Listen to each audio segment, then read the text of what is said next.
Hello, lover. You've just entered a portal of pleasure, power, and deep, unapologetic sensuality. This is Talk Tantra to Me, where we liberate your authentic self, reclaim the wisdom of the body, and let pleasure lead the way. I'm your guide, Leola, tantrika, pleasure priestess, best-selling author of Sacred Sex Ed, and devoted student of the erotic mysteries. I'm here to strip away shame and awaken your most radiant, sacred, and sensual self.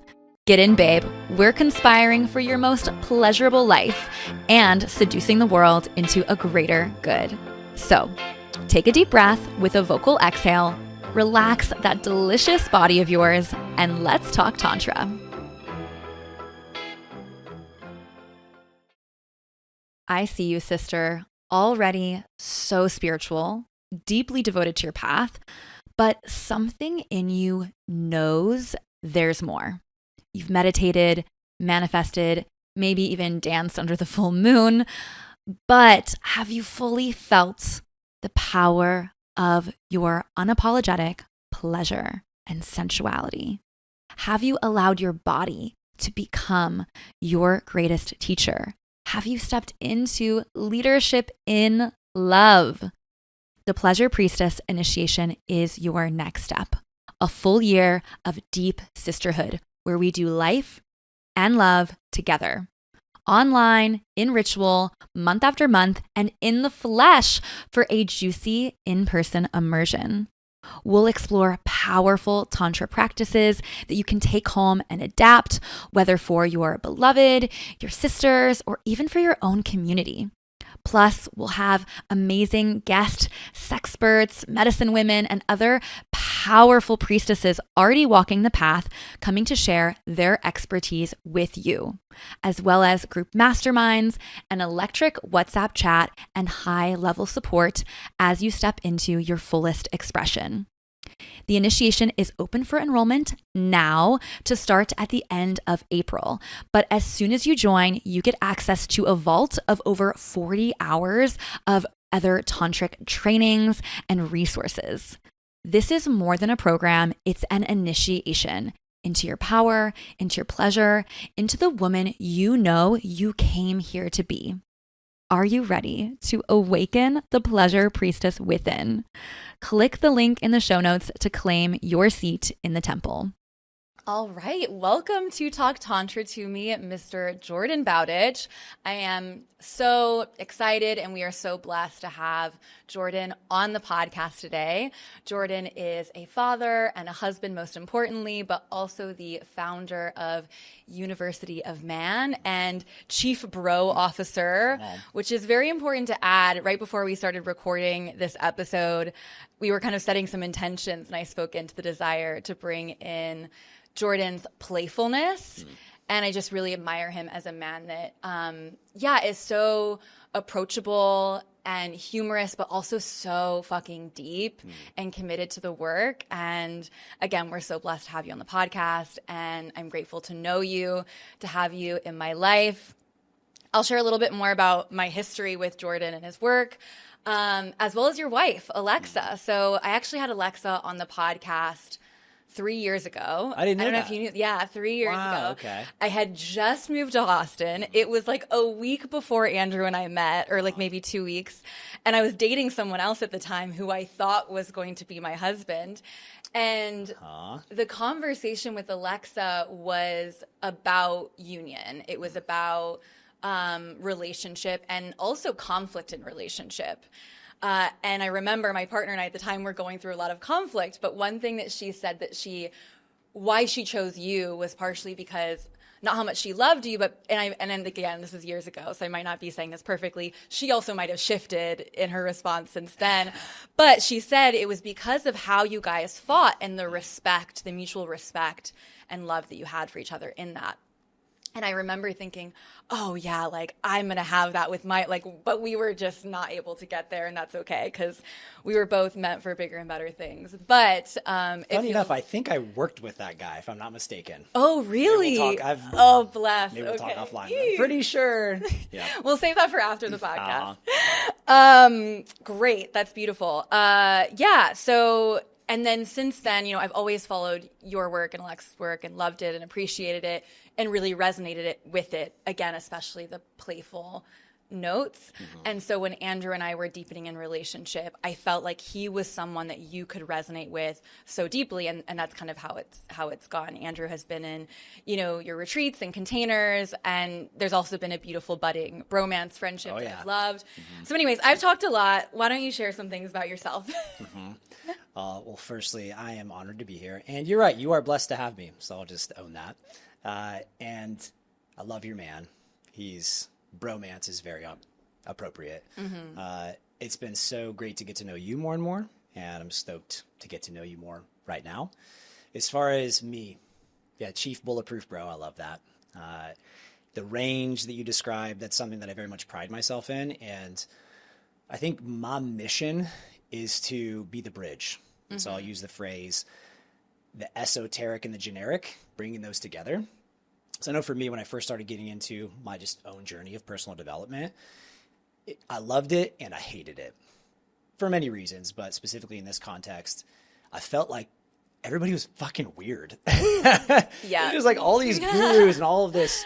Now take a deep breath in, let it out with a sigh. And like, I get it. And I do some of that shit. And I understand where it's coming from. And sometimes it's so overdone. It's so cheesy. It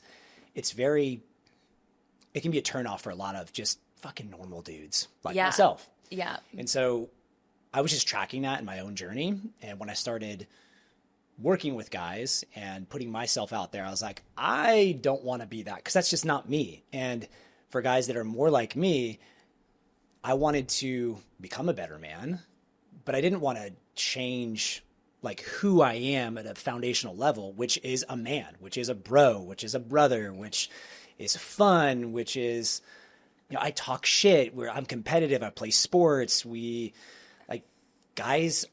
think most guys are inherently that way. Like we like to fuck around with one another. We like to challenge one another. We like to engage in a little bit of the quote toxic masculinity. And I don't think that's not only not wrong or bad, but it's actually a normal, good, healthy thing. And all too often in this space, men become women. Yeah. Or they adopt these feminine qualities that are beautiful in certain ways and in certain contexts, and certainly for women as their inherent foundational way of being. And maybe we'll talk more about the masculine feminine dynamics at some point, but all that to say, men and women are different. And so I wanted to just own those differences and lean into who I am as a man. And a lot of people have resonated with that, which has been fun. Yeah, absolutely. And I really resonate with all parts of that. You know, I used to be a woman that wanted my man to be more like a woman, unconsciously, not realizing it because that's good. But that's what I was taught was good and loving. When in reality, there really is a different type of love that comes through the masculine when he owns his manhood in a particular way, and the parts of manhood that we've been led to fear or ostracize, like the inner warrior, I think is one part of manhood that is so feared because of who the warrior has been when the power hasn't been heart-centered, right? So I'm curious if you could speak into more of like owning the manhood and the toxic masculinity and how women can hold that or like feel okay about it. And I could share more of my own journey with it, but I'm even just realizing it more deeply as you were speaking to it. Yeah, there's so many parts to this. I referenced competition. I think specifically competitive sports, which a lot of people might hear like kind of a little confused or just like they don't maybe see the connection. And I think that's something that's very unique about what I do. Like at my retreats, the one I have coming up next month, we take an entire half a day and do the Bro Olympics. I was going to ask about this. Yeah. Great. Yeah. And Andrew is a competitor in there for sure. And it's so fun. And there's a part of the warrior that comes out in that context. And it's an appropriate container to hold that. Because I'm not I'm not going to be that way with my wife. I'm not going to be that way just in the world always, but that does translate to the world. Like when I have to do a business deal, or when I am in the presence of another alpha and there's some sort of leadership that wants to be followed, it's like, how do I meet that? Yeah. And not in a way that's combative, but that is appropriately competitive, and may the best man win. That is a law of nature. I believe that that's, again, a good, normal, healthy, righteous thing. And I guess other notes of being a man and toxic masculinity, I don't talk to my wife the way I talk to my dudes. And when I do, it bites me in the ass. Yeah, that's something to really speak into, because there's been parts of me that are, you accept your partner for all that they are, right? And you love them for all that they are. And there are things I just don't want to know or hear or be a part of as a part of my marriage. Totally. And it's so important for men to have healthy places to explore that, because it's like, otherwise it comes out sideways, right? It comes out in the shadow. It comes out in places that we don't want it to. And, in Tantra, we speak about this foundational understanding that there is no right, wrong, good, or bad. And the more that we try to suppress something, again, the more it comes out sideways. Totally. So. And I have found when I repress something, a part of me, I'll just kind of like push it down. Then it becomes, like you said, suppressed, subconsciously in my body. The body keeps score. The issues are in the tissues. And especially for men that we have aggression. We have literal testosterone that is very high, although in the modern day, it's not as high as it could and should be, but that's maybe a story for another day. And that needs to be put somewhere. And to your point earlier, historically, that has been used in shitty ways. But we're not in medieval times, although in some ways we are. And yet we do have like primal instincts and urges and hormones and all those kind of things that are unique to a man. And so, like the way I'm in some text threads with my closest friends, and even with my men's group that I lead. And there's some things that we say that if the outside world were to see it and didn't have it in context, if cancel culture was still a thing, which it feels like it has left the building, which I'm happy about that, people would attempt to cancel us. And I've actually been in that world before, of like kind of cancel culture, because those healthy, appropriate outlets to filter these raw emotions, these ways of being, this inherent aggression, and then I can come back to my wife, a more whole, integrated man, and give her the parts of myself that are appropriate in sacred union, if you will. Otherwise, frankly, I'm going to be a little bitch to her. I'll be a nice guy. The nice guy syndrome is a plague of the masses for men nowadays. And there's a wonderful book.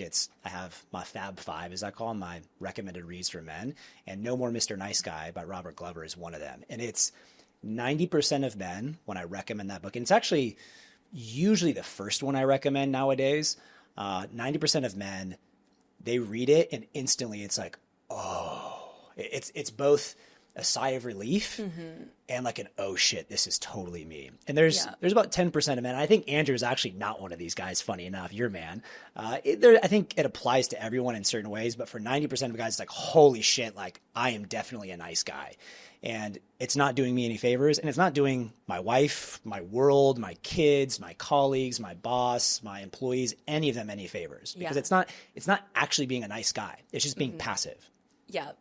Yeah, absolutely. I dated a lot of those, and I think that's why Andrew is not Mr. Nice Guy, because I knew that pattern had to disrupt. So I got myself a man that, knows what he wants and is who he is. So I want to talk a little bit more about this more healthy or intentional or integrated, I don't know how exactly to put it, but this expression of like what makes the ways that you're moving in these conversations, these toxic masculine conversations, what makes it okay, right? Like what's different? How do men know if they're doing this intentionally or they're just being like a dick? Or like, how do you know if you're just being a dick? Or, it's a great question. Totally. So I think it's balance and range. And this is where the feminine comes into play for a man. There are sensitive, emotional, intuitive parts of me that are signals of my soul, of the Holy Spirit within me, if you will. Some people talk about the Holy Spirit as like feminine energy, and that resonates with me. It feels like there's something there. And so I'll give you a great example. Actually, at my last band meet retreat, the floodgates were kind of open. I could tell, and I was tracking very quickly that guys felt free. They felt liberated. They felt safe, because one of my core tenets is this is a safe space to not play it safe. So in any of my containers, it's a safe space to not play it safe. Like, fuck around and find out kind of a thing. And so these guys were fucking around. And what I mean by that specifically, they were, actually, I'm not even getting into the jokes, but I started to feel tension in my body. It was like, okay, we're definitely taking this and running with it. And now it actually is starting to feel toxic.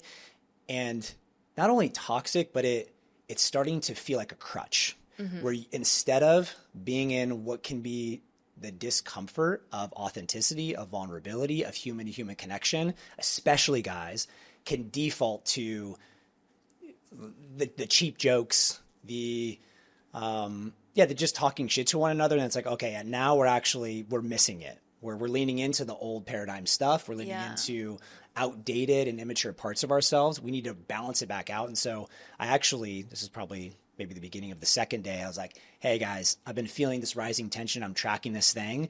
I love, like, playful sincerity is the name of the game. Like, let's be playful. I don't want to repress that. I don't want to stunt anybody's expression around just like being fun and free and cracking jokes, and check in with yourself. I want to reset the space a little bit. Take a deep breath. If you have this impulse, this compulsion, this urge to crack a joke, maybe ask yourself, like, take a split second to check in with yourself, or just let that one go and know that there'll be another one, and recalibrate and see where that takes us. And it was beautiful. I could feel everybody was like, oh yeah, no, this is on. And so I think that's a great example of what that can look like. Yeah, it sounds like a bit of a practice of self-awareness and attunement. And I feel that maybe for women, the equivalent would be like gossip. Absolutely. Like, I think that there's a healthy level of connection with women in sharing what they're seeing and learning from each other and wanting to support each other with whatever they're moving through. And then there's a line where it becomes gossip. Spot on. And it's like, yeah, you've got to catch that. Where are you using the gossip or these types of jokes to create connection that is based on tearing other people down? Absolutely. Or I don't know. It's interesting. That's something that I want to think about more. It's fueling the ego. It's because I think, to your point, there is an appropriate processing that happens amongst women, and men are not immune to gossip either, but it definitely is more present with women. And this is something that I see Lex with her women and her core group of women. They check each other on that. And it's so beautiful. And I'll sometimes I'm in the presence of when it's happening, and they'll call themselves out. What's so great about it is, at best, I will recognize it in myself, and either I'll just acknowledge it within myself, or even better, if I have other people, close friends, that are playing the same game and are tracking the same thing and have the same basic, they're like-hearted and they embody those same values, then I can say, as a way of holding myself accountable and speaking it out loud, and maybe somebody else resonates with it for themselves, say, hey, I'm feeling some sensations in my body, almost like I'm getting high from doing this. Like I'm chasing the high of talking shit about somebody else in order to make myself feel superior and better. And that feels like not what I want to do. It's a cheap high. It's a cheap high. Yeah, the body is a mystery school, and if you're attuned to what's happening, those emotions, those feelings moving, and then being able to pick apart where is it coming from, that's a high level practice, but a worthy quest to go on, I would say. Yes, it is. Agreed. I'd love to chat more about Alexa and your marriage, and specifically, I've seen in your content you say something along the lines of, all roads lead to marriage for the way of the superior man. And could you speak into that a little bit? Yeah, that was... Especially in relation to... I mean, she's already starting to come in, but yeah. So that was an edgy post. Let's see. It was edgy. It ruffled some feathers. Bless. As I suspected it would. And a part of me, the playful contrarian, the jester, was like, good. And I got to check myself on that, because sometimes I'll lean into being controversial for controversy's sake instead of because it's authentic to who I am and what I actually believe in, what I want to put out there in the world. This was the edge of that, where it felt like this is going to ruffle some feathers, but I'm not doing it for that. I just anticipate that it's my truth.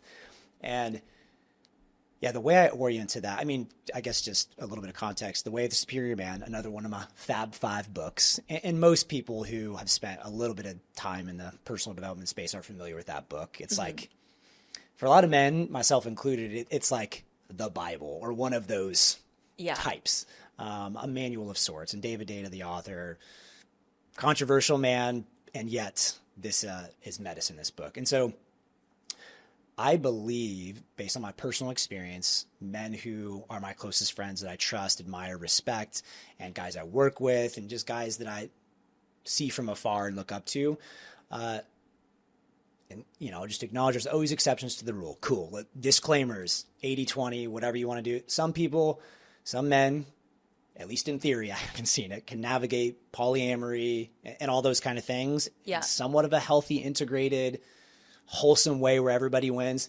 But fuck, I have not actually seen it. I've just heard of this unicorn urban legend. So that being said, putting that exception to the side, focusing on the rule, I believe that, coming together as a whole, a quote, whole man with a whole woman, the whole is greater than the sum of the parts. Yeah. There's an exponentiality that comes from that. There's a transcendence, something that is supernatural and otherworldly. Mm-hmm. And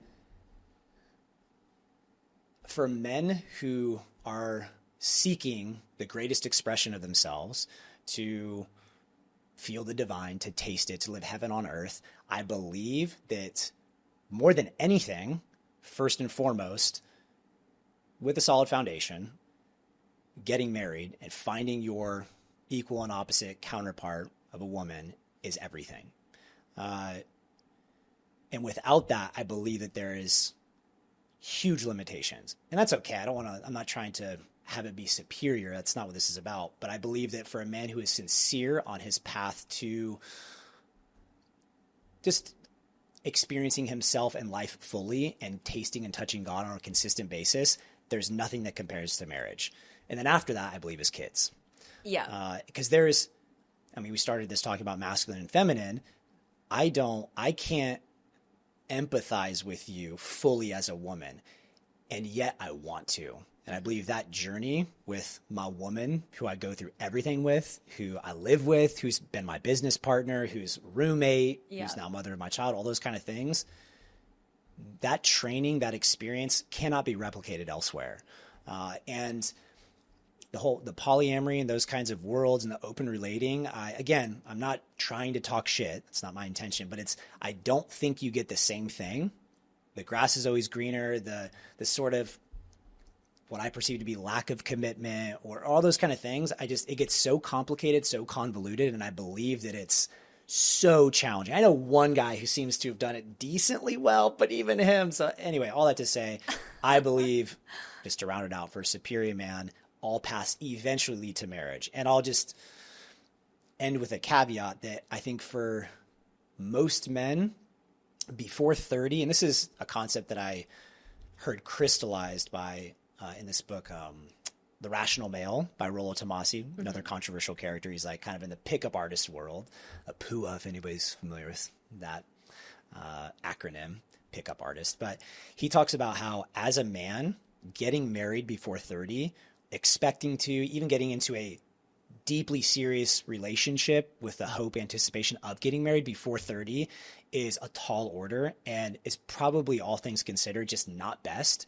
Because most are not really fully a man, confident in themselves, high integrity. There's just not a strong enough foundation to then be able to meet the counterpart in a woman in order to have a, quote, successful marriage, not devoid of conflict. And maybe we'll talk about that a little bit and what that looks like. I don't think it's the same for a woman, but for a man, I believe that 30, not a hard, fast rule, but that age, there's just a lot of things that converge for a man to be able to go into a marriage and like see it through. Yeah. I mean, speaking from my personal experience, I mean, marriage is the greatest self-development container. My husband is my greatest coach, both intentionally, like when I actually ask him for feedback, and also just by being who he is and challenging me. And I feel similarly about the next threshold, which is, children. Like I've done all of the things that I could do at this point, and this feels like the next thing.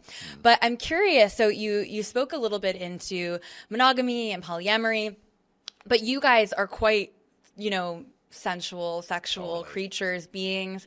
Alexa is that sex chick, or at least, I mean, she still is, but she's on hiatus in her early motherhood arena. But I also know that you guys have explored otherwise, and like even like, you know, on one of the podcast episodes you shared about hiring a sex worker, and that's something that Andrew and I have explored, and just to be like also authentic. And I don't think that Andrew was on the podcast a few weeks ago, but I don't think we really gave an update on where we are at in our marriage and in open relating, because we've tried different versions of it and we've mostly landed in this monogamish space, which I would say we're currently at, but we still play with other people just together and we go to things together. And we found that that's kind of where it feels right for us. That's where we find that we can really grow together. And I do believe that you can grow together by playing separately. I've seen it, but also, you know, there's not enough evidence out there, I would say, for me to really put a flag in the sand in either territory. Yeah. So I think you just teed me up perfectly. We have historically considered ourselves monogamish as well. And all the labels, they can mean so many different things to so many people. Yeah. But and monogamish could mean something wildly different to you than it does to me. For sure. However, what I do think at the core of it is aligned with me personally and with my wife and I is, first and foremost, we are the unit and nothing fucks with that. Yeah. If anything is going to compromise that, or if we are getting into an experience or inviting someone or someone's into our sensual sexual dynamic, it's from a place of overflow and desire to enhance our connection, not to fix it. And if we're not in a good place, then we're not going to do that thing. I don't care if we've had it planned or if it's like this awesome opportunity that's just like, oh, we may never experience this again. And I got to check myself as just, you know, the little young, dumb, full of cum part of me that just wants to fuck anything that walks. And especially like a hot chick and my wife's down, I can really take advantage of that. And there's been a few times where I almost have, and I've caught myself. And there's also been times where I have, but I haven't taken it, quote, too far and whatever. You know, nothing is ruined, I don't think. It's just all learning experience. That being said, when we were going into marriage, this is kind of all right. So we worked with a coach, Leola, who I think you know, right? Yeah. And she's just become such a great friend, mentor. It helped us at such a beautiful time in those like 6 months leading up to marriage. Yeah. And in that time, we had a handful of experiences, and we were, you know, we even talked about having a girlfriend, like a throuple kind of a thing. Wow. And we were, at least in theory, sincere about it. Yeah. And at one point, I felt like I kept getting kind of no's from her, and I was not getting an energy. Like there was this claim I perceived of like, she's down for this. And I believed that there was a genuine desire there, but it didn't feel like it was ever good enough. / we weren't taking any sort of real steps or like putting energy out there to explore this in a real way. So finally I said a version of that to her, and she's like, you're right. Let's actually like have some fun. So we went on a date. I think we might have even gone on a couple dates, and nothing felt aligned, but it was just kind of fun to be in that space together. And then this is where I bumped up against my integrity. I took a little bit of that green light and ran with it, not in a way that I feel like was egregious, but it was definitely like, oh yeah, no, I'm feeling that part of me, that immature little boy that just wants to, you know, hook up with girls. And my wife says I can, so cool, I'm going to like try and make that happen. Yeah. And long story short, I was engaged in a couple conversations with women, like exploring some of those possibilities while being very clear. Like there's no question about married or like our agreements or any of that kind of stuff, but I was doing it with a little bit of a hiding energy, and I was tricking myself or convincing myself, oh, I'm not hiding. I'm just letting this play out. And then when it gets to a place that's appropriate, then I'll like present it to her. And it was like, no, not really. And eventually I shared it with her, and she was very hurt. She just felt betrayed. Yeah. And at first I was like, I genuinely didn't get it. I was like, wait, I'm doing the thing that we talked about doing. And this was like a couple weeks before we were getting married. And we actually it was a thought experiment. What if we didn't get married? Like, what if this ruined it? Like, what if we allow this to ruin it? What if we feel like we're not ready because of this or something like that or whatever. And that was gnarly. You know, we're 2 weeks and we had a festival wedding that was highly produced, and it's a lot. Wedding's a lot, as you know. Wow. I had no idea. Yeah. That's so interesting. Yeah. I'll never forget. We're in bathtub talking about it, and it was just like, wow, I can't believe we're here right now. Yeah. And finally I got to a place of like, oh yeah, no, that was not cool. Like, I can try and protect my ego and justify why it was okay. And on paper, one person might look at it, or even many people, and probably a lot of other men would say, well, no, you like, this was okay. You navigated it. But I know in my heart, and my soul and my integrity, that was not okay. Yeah. And so all that to say, we, at that point, fully closed our marriage to monogamist with no ish. Yeah, okay. And then we let ourselves be in the bubble of marriage. Nice. And since then, we've never been out of that bubble. However, you referenced the podcast episode with what I like to call the conscious threesome hand job. Yes. Ceremony, if you will. And so there were 2 times where on my birthday, after we were married, she hired a local sex worker who... and highly vetted. Like, my wife made sure that she felt really good about her. Multiple people that we know really well knew her and just sang her praises. And it was like a full body massage with a happy ending. And Lex was completely involved in it. She led it. She set it all up. And the first time I knew it was coming, the second time, a year or 2 later, it was a surprise. Nice. And both of those were beautiful. And so that's what we've done. This is where we're at. Now that we have a child, it's even more, it's hard to imagine at this point engaging back in the ish. But what I will say, and I'll end it at this, is we, as you know, and I've actually been a part of an experience, we are very open to sharing sensuality with other couples. Yeah. And being in a sexy space where there's openness, but it's not, we're not sucking and fucking one another. Yep. We're not even like making out or doing anything that's explicitly sexual, but it is sensual. And there may be cuddling, there might be massaging, all those kind of things. Yeah. That feels totally good. Yeah. And it depends on the couple. And I think being aligned with couples that have that same basic belief, not that it has to be 100% aligned, but there's just a feeling there. It's like, okay, we see one another. Like, our unit is first and foremost. Mm-hmm. And if our couples are coming together in any capacity, it's to enhance the units and the collective. So that's where we land today. All right, babe, let's talk about your pleasure power. You know you're meant to experience more ecstasy, more ease, more turn on in your body and in life. But where is your hidden block? What's keeping you from fully owning or receiving even more pleasure in this delicious life? I've created a free Pleasure Power quiz to help you uncover your unique pleasure archetype and pinpoint exactly where your growth edge is. Also, when you take the quiz, you'll get access to a juicy Tantra ritual, also free and tailored to your unique pleasure archetype. Also, don't miss the Sexual Shadow Work Workbook, your guide to clearing shame, activating your turn on, and stepping into your most radiant and embodied self. Also free. Find them both at www.talktantratome.com/free or get the link in the show notes. Life is about to get very juicy. Can I share a little bit about my experience in that? Totally. Yeah, is that okay? Yeah, absolutely. So even on the last episode with Andrew, we used some of the prompts that you guys put together, Nice. like to stimulate some of our conversation. It was amazing. And that was just such a beautiful experience. For those listening, Jordan and Alexa hosted a little sensual couples night.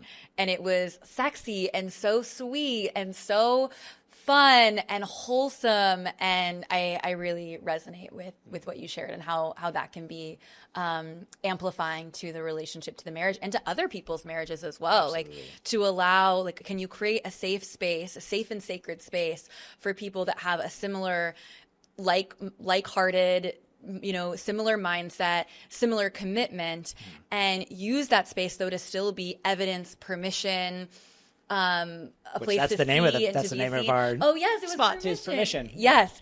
I want to get into intimacy after a baby, but I want to let's just go into that. Maybe we'll circle back to this other thing. So you've shared about your intimacy in marriage, pre-marriage. Now you had a baby. What is intimacy like after marriage for you guys? It's fucking hard. Yeah. It's hard. Let's see. We started our pregnancy journey almost 3 years ago. It was just under a year after getting married. And the cliff notes are we had an early miscarriage around like 6 weeks. And that was really challenging for Lex. Yeah. And it was not personally challenging for me, but it was challenging for me because it was so challenging for her. And I felt helpless. I was like, I don't know what to do here. Like, I can't empathize with her felt embodied experience of having this entity inside her that passed. Yeah. And the excitement around it. So that was a really tough season there for a couple months when we were navigating that. And less than a few months later, or around a few months or so later, we got pregnant again. And so it was beautiful. It's like, all right, cool. And I did not realize, and neither did my wife, how common miscarriage is. And I mean, I think it depends. There's a lot of factors, but the gist of it, my understanding is about 20% of pregnancies 2 out of 5 are, crazy. And we were fortunate that, again, it was early, and we did have to do a little bit of medical intervention to complete it safely, which is not ideal, and grateful to have Western medicine to address that. So we got pregnant again a few months later, and I was very grateful. I felt like everything happens for a reason, right? I fucking hate it when people say that sometimes. I used to love it when I first started my personal development journey. Yeah. And then I was like, that can be so condescending and so used and abused. How I've started to adopt it recently, that concept, is making meaning. I believe one of the greatest experiences of God for me and to a higher power is making meaning and communing with God through that process of making meaning and being mindful. Like, I don't want to be delusionally self-serving through this process because that's so easy to do. But I want to tap into, like, what is the intelligent design and the gift in this? And it's really hard to see sometimes in the moment, obviously. Yeah. And in hindsight, it can become more clear. That's what the integration process hopefully does. And so in that second pregnancy, I was like, man, I feel so much. We had moved into a new place. We used to live right down the street from here on the east side. Like, driving in here, I just had a flood of memories. Our first few years here in Austin is where we lived. And you're in the thick of it around here. And it was just not the energy that we wanted to start our family in. Yeah. So we moved to Dripping Springs and just like had more space and just felt better for where we wanted to go with the family. And all that to say, I was like, man, I feel so much more prepared now going into this pregnancy than I did the first one. Yeah. Fast forwarding to about 6 months, somewhere in that about 20 weeks, we were in Mexico with our closest couples friends. I call them the Conscious Couples Coalition. And so we have 5 couples in this group that are like our squad. And that's, I mean, just putting a pin in that, I believe that is the next level of transcendence for couples, is finding other couples and like engaging in deep all-in community with them.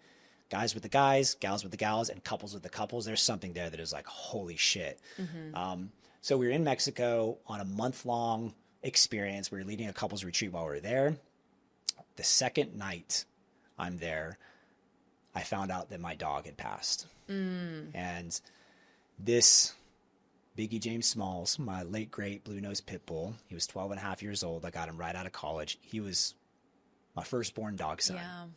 And that was like, just earlier today, I dreamt about him last night. I wake up in tears probably once a week, and he passed almost 2 years ago now. And so that happened the second night we were there. And then the next morning, I was the MC of this couples thing and had to like show up and lead that whole thing. So, and meanwhile, my wife is, she loves to, some women are goddess pregnant women. And my wife says she was a fucking troll. She did not have one of those experiences. She was very challenged, just painful, all the things. And we then find out a week later, we get one of the dreaded calls that you hope you never get when you're in the pregnancy process of, we have some test results that came back and your son, Gabriel Vincent Bowditch, is going to has Down syndrome. And I was like, wait, what? And it was so surreal.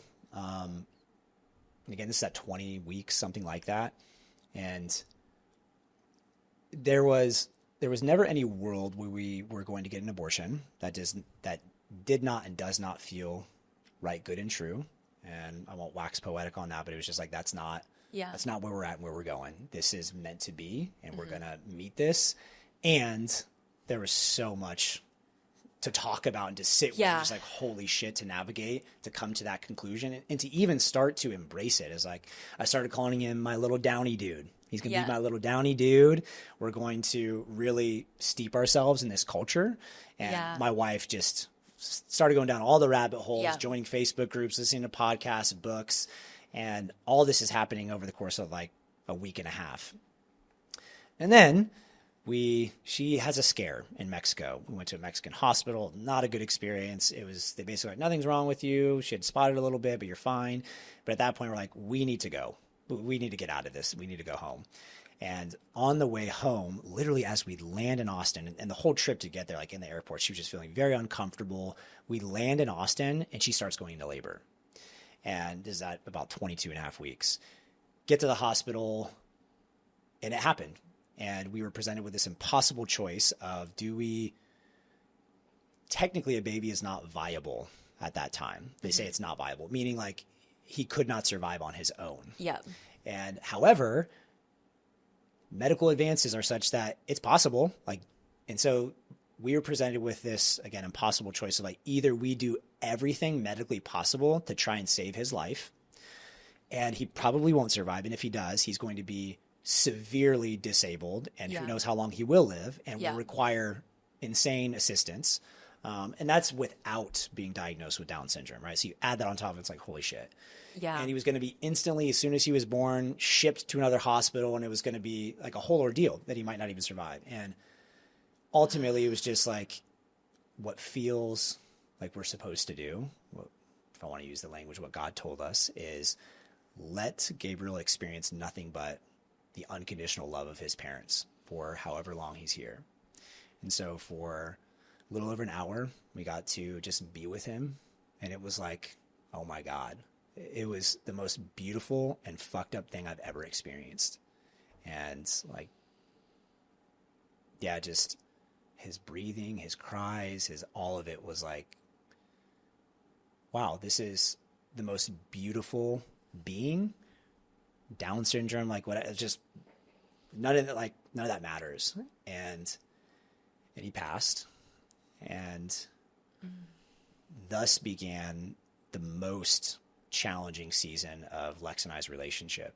And so, to go back to your original question, that was a year and a half ago, a little over a year and a half ago now, and I would say we're still not through it.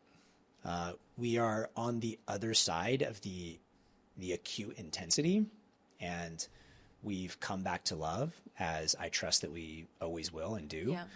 Yeah. And there's very real medical implications for all that, where throughout that whole process, the first miscarriage, losing Gabriel, there's a postpartum, and she had a full-on, especially after Gabriel, a full-on postpartum because she gave birth. Yeah. And so, there's a minimum of 6 weeks of no sex. And for us, sex is the ultimate alchemizing agent. Yeah. Like when we don't, there's a predictable equation. If we go more than 3 days, things start to get a little weird. It's subtle at first. If we go more than a week, it's like, oh yeah, no, this is not good. Like, things that would not matter, little grumbles, little conflicts, little just annoying roommate shit, it just starts to get out of control. And so multiple times of having not literally being able to, and to be fair, there's ways to get creative outside of that. And it's just harder. It just takes more intention. It's more challenging. Yeah. And not to mention weight, like my wife, her body was different. She felt like foreign in her body in a lot of ways. And so it has taken another level of commitment, of intentionality, of grace, of patience, of leadership on both of our sides. And not to mention now we have a 9-month-old wonderful child, Isaiah Nathaniel. And and he's a handful. And it's not, the date nights that we used to do. This is the last thing I'll say. We can move on from here. I think this will bring it full circle. Yeah, it's a permission. Great. So we used to do overnights, and this was like something we taught on, right? It was like such a cornerstone to relationship, to romance, is roughly once a month doing a whole produced ordeal. We get a hotel room, overnight, nice place in the city or wherever, massages. we bring our bags of tricks, of toys, of lights, of smell goods, lube, all that kind of shit. And sometimes even partake of some medicine, some substances, some fucking drugs, and let that be part of the lubrication and just the liminal initiation type of space that we get to experience one another. And that once a month cadence, it's like, if nothing else, if all else fails, this will keep us going and keep us in connection. And then it was all those things happened. And then now we have Isaiah, and that is not as easy to do. Getting childcare overnight, the expense of it, all, it's just so much more of a production. So we were fortunate to have an apartment above our garage at our house, a new place we moved into last year. And we had our nanny living there for a little while, and then she had to move out, or she had to leave. And we were like, oh, do we just try and get someone else in here? And we're like, no, this is the opportunity to reclaim our romance and our sexual connection and our conscious kink and BDSM and all those things that have been so good to us, and make it so much more accessible, but also separate enough to where it still maintains the integrity of getting out of our normal world, our normal habits and routines of our house, our baby sleeping in the back corner that's right across the street from the hallway from our bedroom. And it brought us together in such an awesome way. And over the course of a month, we just built out this awesome space that you got to see that has stripper pole, spanking bench, tantra chair, St. Andrew's cross, all this kind of stuff. And that, over the past, again, couple months, has been what has reignited our connection in that space, which has been so beautiful. Thank you so much for sharing all of that. I mean, I've heard the whole story, online, listen to all the podcasts that you guys released about everything that happened. Still full body chills, tearing up. It's what you guys have been through and how you have moved through it with such continued commitment and grace to each other is really, really magical. And again, I just feel so blessed to have you here to share the possibility, and also to bring you into Pleasure Priestess, my program for women, to guest teach there, and to bring this. I don't have any male teachers that are married and have kids that are coming in. So it felt really important to me to have more of those voices in, because I do have a lot of mamas in the community, and I also intend to be a mama soon. And come on. It's great. It's beautiful. So what I'm hearing through this is what it really took to move through the hardship and grow closer together was really this commitment. Is there anything else that you would like to add to that? I could add so much more, but the first thing that comes to mind is essentially immediately upon us starting to date, I was just about 30. She was just about 30. And my conscious fuckboy season was coming to an end, as I like to call it. Just like, oh, I'm being radically honest and authentic. And I even adopted this phrase, anti-game is the best game, where I was just being very honest with who I was and what I wanted. And if I pretended like that gave me carte blanche to just do whatever I wanted with women, just because I was honest and they agreed. But I was like, no, that's okay. I'm called to something higher, i.e. the marriage. Love it. And so when Lex and I met, and I met her on Facebook, slid into her DMs with a freestyle voice note, and the rest is history. Flew out to meet her. I was living in San Diego. She was in New Orleans. Flew out to meet her for the first time. I mean, these fools rushed in. We went hard and fast. I knew what I wanted and I went after it. And she kept meeting me in that desire. And very early on, I mean, within a couple months, we latched onto this phrase, out is not an option. Yeah. Simple as that. There is we are all in, and out is not an option. So divorce, obviously at that time we were still dating, but we knew, like I said, I love you to her that same weekend that I met her, and she reciprocated. And so we knew that, and part of it is the buck stops here. And what I mean by that is both of our families, mom and dad, divorced, remarried many times. And so we are byproducts of broken families, which is such a funny phrase to say, but it just feels true. And that sucks. My dad was just in town from California, and I didn't grow up with my dad. And I love my dad. And I'm so grateful that I do have a relationship with him, and I learned so many amazing things from him, but I didn't have a present father in my life. I had a single chaotic mom who I also loved dearly, but was an alcoholic and a partier and not present. And my wife had her version of that. She doesn't have a relationship with her biological father at all. And he lives in San Antonio. And it's like, and we actually met up with him shortly before us getting married, which is a big part of like the work we did to get married. Yeah. But all that to say, it was like, it's as simple as this. We are committing to this fully, consciously, and not in a way that's like immature, like we're naive. Of course, there's naivety. We don't know what we don't know. And all these challenges that we experienced, we could have never foresaw. But we knew no matter what, like I see you, you see me, and we're not going anywhere. And we're changing our family legacy forever. And so I think just having that very, like I even got God bumps because I'm reminding myself how important that is. And that applies now. And that's, I believe, just to get on my soapbox a little bit more, that is more than anything, the biggest reason for problems in the world are it's a lack of mom and dad staying together, doing whatever it takes to not only survive, but to thrive, knowing that life's not always rainbows and butterflies, and setting that example and having strong, sturdy men who are active, present, take care of their shit, and a mom that meets in that in her own counterpart way, and raising children that do the same thing. And I believe that perfectly imperfect union is what the world is lacking. And so I could have more fun with that, but that is my strong conviction. I very, very much resonate. Andrew and I are both also similar broken families, and we have our phrase is the boats are burned, the boats are burned. And we've been tested with that beautifully, and we're in it. We're so here for it. I'd love to shift into speaking about masculine and feminine dynamics, because I think that it's going to help answer a few of the questions that I have. One of which being like, I feel like there's so many women that want that whirlwind romance, that claiming that commitment. And I was very lucky to have that. Not lucky, it was intentional by becoming a certain type of woman and making certain choices. But I'm curious for you to speak into, what does it take for a woman to maybe attract that type of man? Or what was it about Alexa that really drew you in and made you such a yes to that commitment? And how have those dynamics also supported you in your marriage? Because I totally agree that 1,000,000% the world needs more evolved unions. And like, I think that it was in many ways the right choice for my parents to get divorced, for example. And I know that there are a lot of women and others listening that have been through that portal. And I'd just like to speak into maybe how this framing could support them and maybe give them the keys to the kingdom.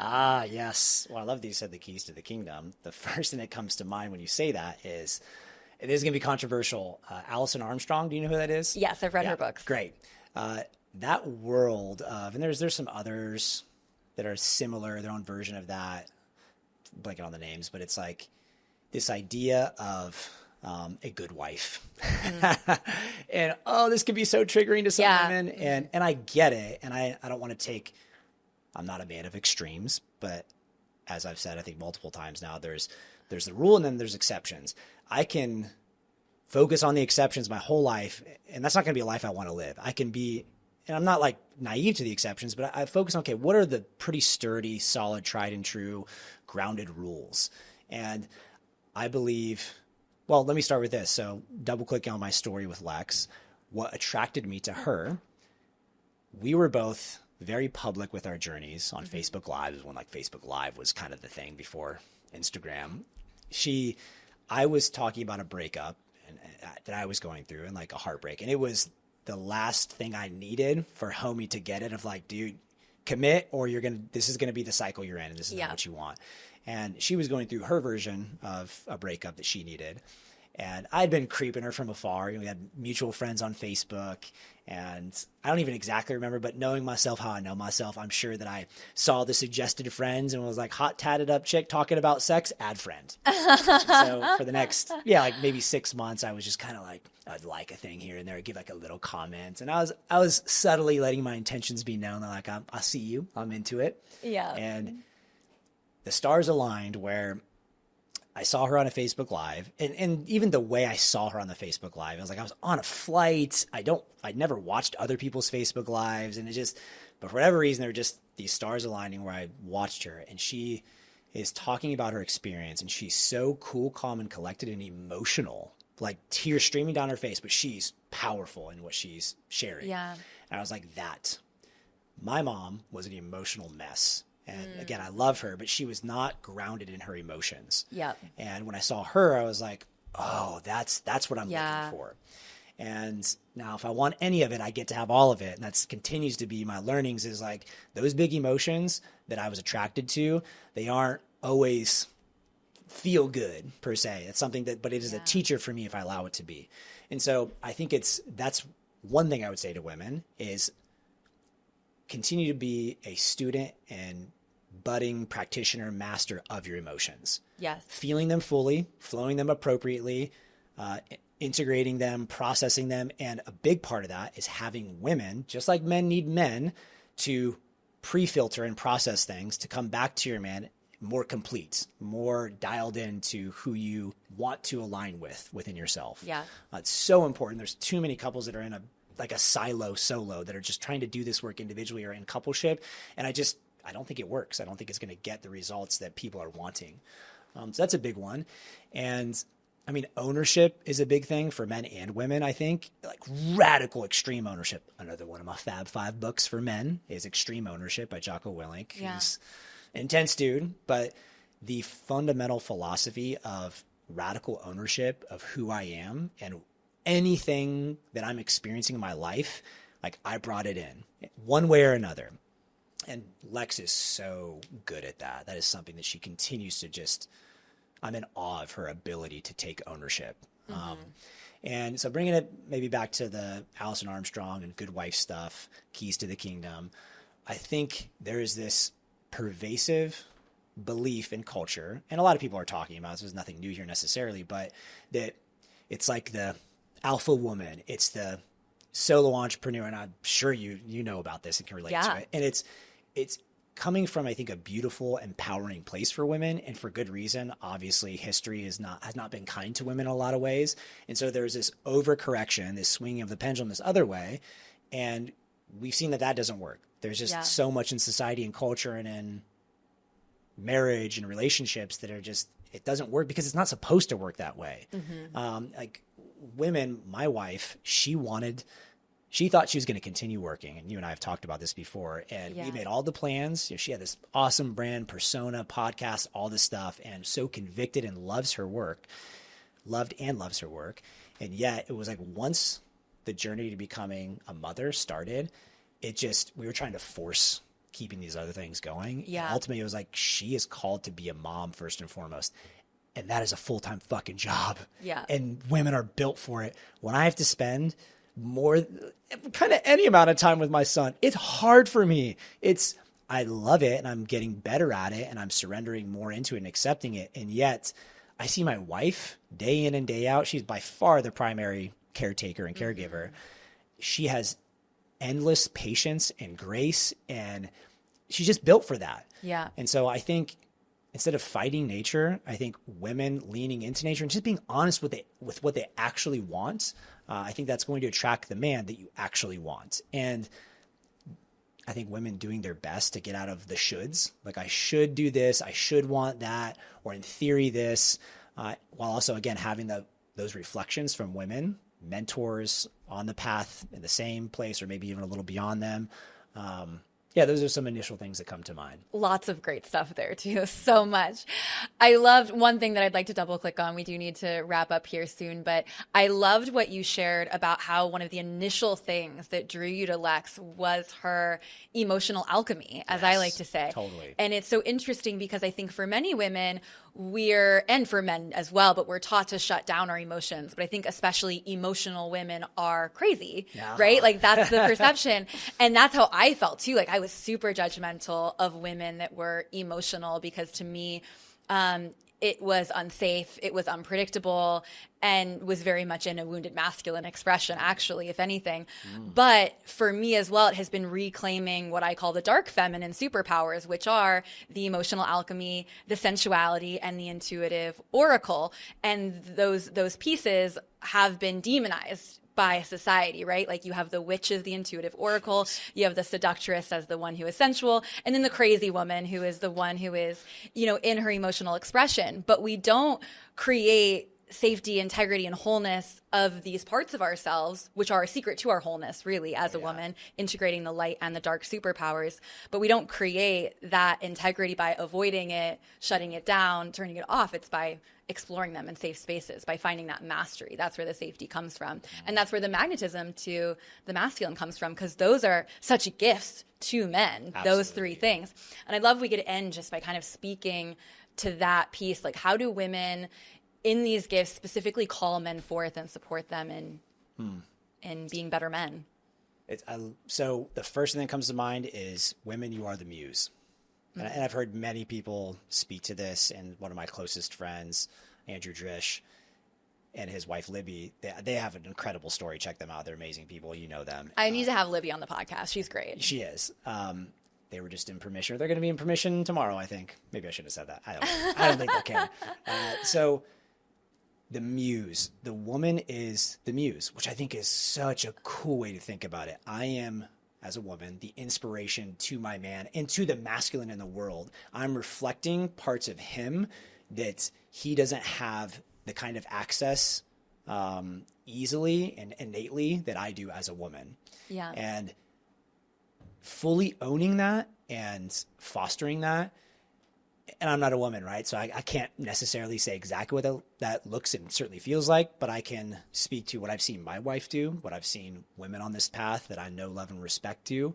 And it's harnessing those emotions. It's trusting your man. It's letting him genuinely and fully be the leader.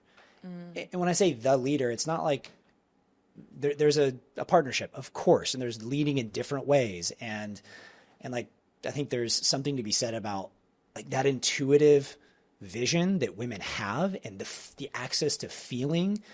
Because as a man, I can look at the logistics of an opportunity, of a move, of something in our relationship, in our world that is like, oh yeah, no, that looks good. It checks all the boxes. And my wife, something just doesn't land.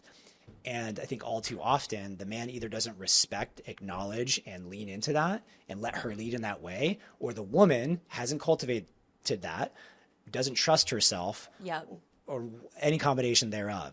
And so I think that dynamic dance and this idea of the muse is the way that I most like to look at it.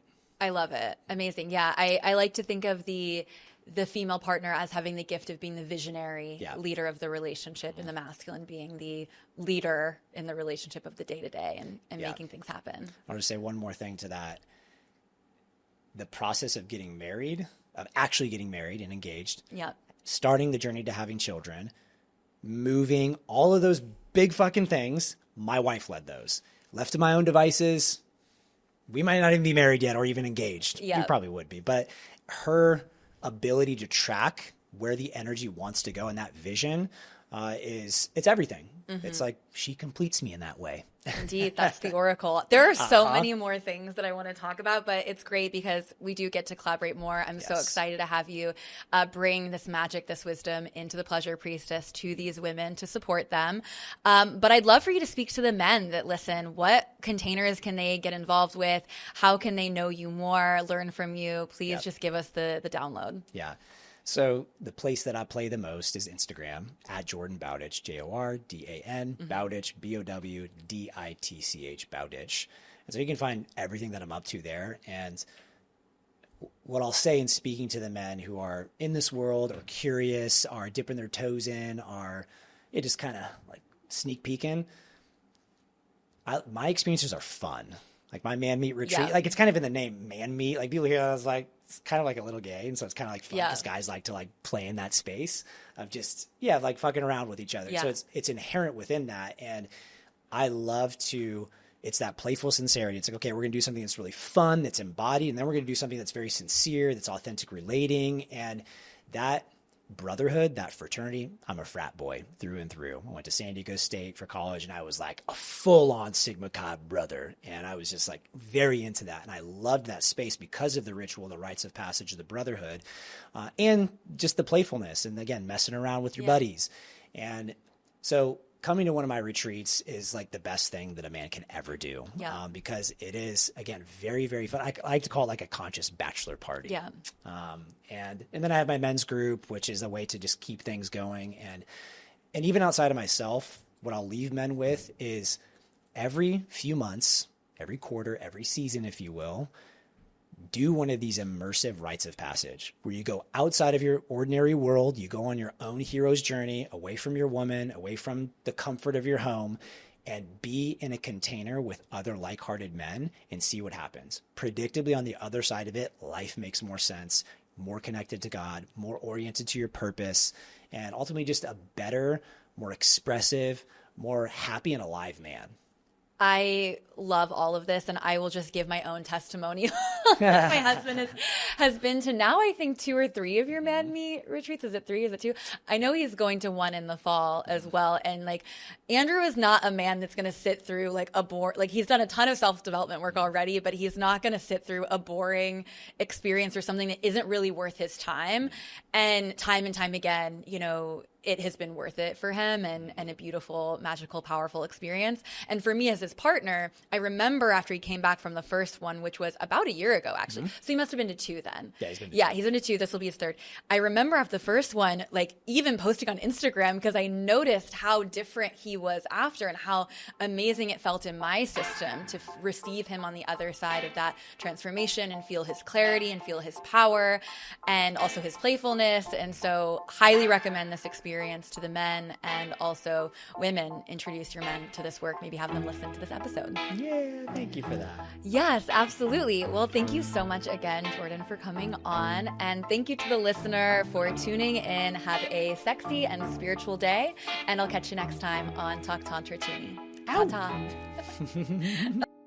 I see you, sister, already so spiritual, deeply devoted to your path, but something in you knows there's more.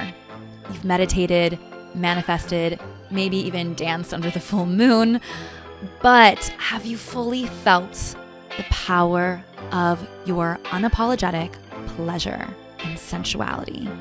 Have you allowed your body to become your greatest teacher? Have you stepped into leadership in love? The Pleasure Priestess Initiation is your next step. A full year of deep sisterhood where we do life and love together. Online, in ritual, month after month, and in the flesh for a juicy in-person immersion. We'll explore powerful Tantra practices that you can take home and adapt, whether for your beloved, your sisters, or even for your own community.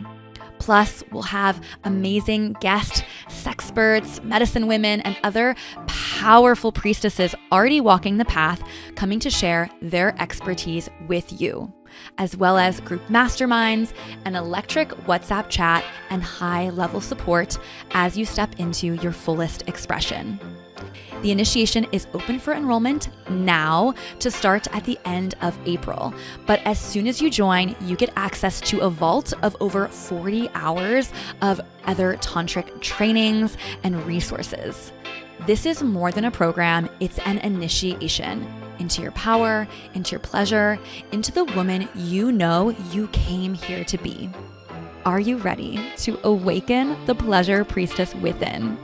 Click the link in the show notes to claim your seat in the temple.